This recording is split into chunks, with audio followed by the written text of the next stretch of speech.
आदाब नाज़रीन, गुलिस्तान न्यूज़ लद्दाख के फेसबुक लाइव में आप सभी का स्वागत करते हैं। इस वक्त हम मौजूद हैं टीएफसी कारगिल में और यहाँ पे अभी एपेक्स बॉडी की टीम लेह से यहाँ पे पहुँचे हैं और इस वक्त जो है मीटिंग का आगाज़ हुआ है, मीटिंग शुरू हुआ है कारगिल डेमोक्रेटिक अलायंस के साथ। काफ़ी लंबे वक्त से इंतजार कर रहा था कि आखिर कब एपेक्स बॉडी और कारगिल डेमोक्रेटिक अलायंस मुलाकात करके अपने रणनीति आने वाले वक्त में किस तरह की स्ट्रेटेजी रहेगी, दोनों डिस्ट्रिक्ट को लेके तय करेंगे, ये लोग कहीं ना कहीं इंतजार कर रहे थे। इससे पहले अगर हम आपको थोड़ा सा हिस्ट्री में लेके चले तो इससे पहले लद्दाख के अंदर लद्दाख यूनियन टेरिटरी बनाए जाने के बाद और रिसेंटली लेह और कारगिल दोनों में कहीं ना कहीं पॉलिटिकल डेवलपमेंट्स काफ़ी देखा गया। काफ़ी सियासी लिहाज से काफ़ी सरगर्मियां तेज रही और साथ ही साथ लोग डिमांड करते हुए नजर आए कि लद्दाख की यूनिक कल्चरल आइडेंटिटी, लद्दाख की जो इथनिसिटी है उसको बचाया जाए और जिस तरह से प्रोटेक्शन की मांग की, खासकर लद्दाख को अलग अलग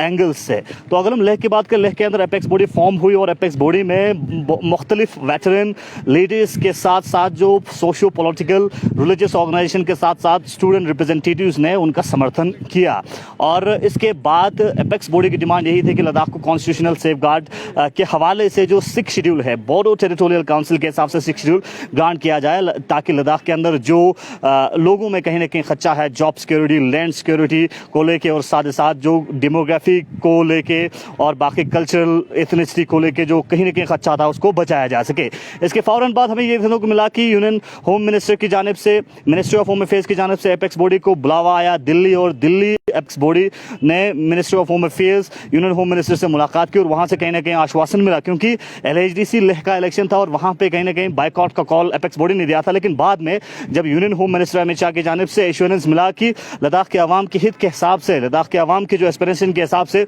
एक बार फिर मुलाकात करना है, लद्दाख के मुख्तलिफ स्टेक होल्डर से बातचीत करने के बाद एक बार फिर मुलाकात करना है, और कहीं ना कहीं उन्होंने कहा कि 6 शेड्यूल के हवाले से जो बातचीत का सिलसिला है वो आने वाले वक्त में जारी रहेगा। तो इसके बाद बाइकआउट का सिलसिला हटाया और LHDC लेह का इलेक्शन हुआ और इस वक्त लेह में भारतीय जनता पार्टी की काउंसिल है। तो इसके बाद देखने वाली बात यह अहम थी कि आने वाले वक्त में, क्योंकि लद्दाख के मुख्तलिफ स्टेक होल्डर से मुलाकात करना था, लेह और कारगिल के अंदर पॉलिटिकल, रिलीजियस, सोशियो ऑर्गेनाइजेशन से उनके साथ मुलाकात करके एक बार फिर दिल्ली जाना था। लेकिन इस बीच ये भी हमें खबर देखने को मिली कि यूनियन होम मिनिस्ट्री की जानिब से, मिनिस्ट्री ऑफ होम अफेयर्स की जानिब से एक बार फिर बुलावा आया, लेकिन कुछ कारण की वजह से उसको पोस्टपोन किया, क्योंकि लद्दाख के अंदर जो मुख्तलिफ स्टेक होल्डर्स है लेह और कारगिल के अंदर, उन सभी से मुलाकात करके उनके पॉइंट ऑफ व्यू लेना था। लेकिन इस बीच पॉलिटिकल डेवलपमेंट कारगिल के अंदर देखा गया कि कारगिल के अंदर कारगिल डेमोक्रेटिक अलायंस बना और कारगिल डेमोक्रेटिक अलायंस बनने के फौरन बाद people's alliance for Gupkar declaration ने कारगिल का दौरा किया और उस दौरान कहीं ना कहीं कारगिल डेमोक्रेटिक अलायंस और people's alliance for Gupkar declaration एक मुद्दे पे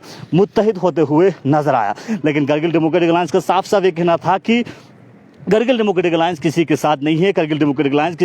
किसी भी तंजीम के साथ बातचीत करने के लिए उनका दरवाज़ा खुला रहेगा और बातचीत का सिलसिला जारी रहेगा, क्योंकि उनका क्लियर कट 2 एजेंडा था, एक रिस्टोरेशन ऑफ स्टेटहुड और लद्दाख को अलग से स्टेटहुड की मांग। तो अब जो है आने वाले वक्त में देखने वाली बात अहम होगी कि चूंकि इस वक्त जो है मीटिंग का सिलसिला शुरू हुआ है और आने वाले वक्त में देखने वाली बात अहम यह है कि क्या एपेक्स बॉडी और कारगिल डेमोक्रेटिक अलायंस कुछ मुद्दों पर एक ही प्लेटफॉर्म पर आके लद्दाख की हवाले से जो आवाज़ें उठ रही है, ख़ासकर कॉन्स्टिट्यूशनल सेफगार्ड के हवाले से और जो मुख्तलिफ कंसर्न्स लोगों में देखे जा रहे हैं, उसके ऊपर किस तरह की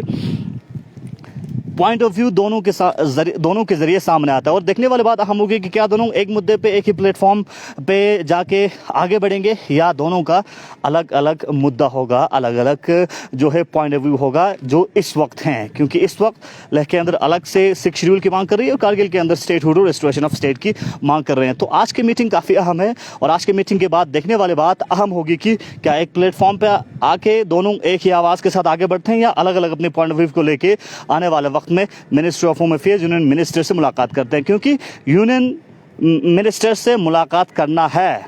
और इस मुलाकात में लद्दाख के हवाले से जो इश्यूज है, कंसर्न्स जो इस वक्त देखी जा रही है, उसको उक्का में बाला तक पहुंचाना है, यूनियन मिनिस्ट्री तक पहुंचाना है। तो देखने वाली बात अहम होगी। फिलहाल इस खबर पे हम पर नज़र बनाए रखेंगे और यूं ही इस मीटिंग के कंक्लूजन के बाद हम टेक लेने की भी कोशिश करेंगे मुख्तलिफ स्टेक होल्डर से और ख़ासकर एपेक्स बॉडी और कारगिल डेमोक्रेटिक अलायंस के जो लीडर्स हैं और उनके जो नुमाइंदे हैं, उनसे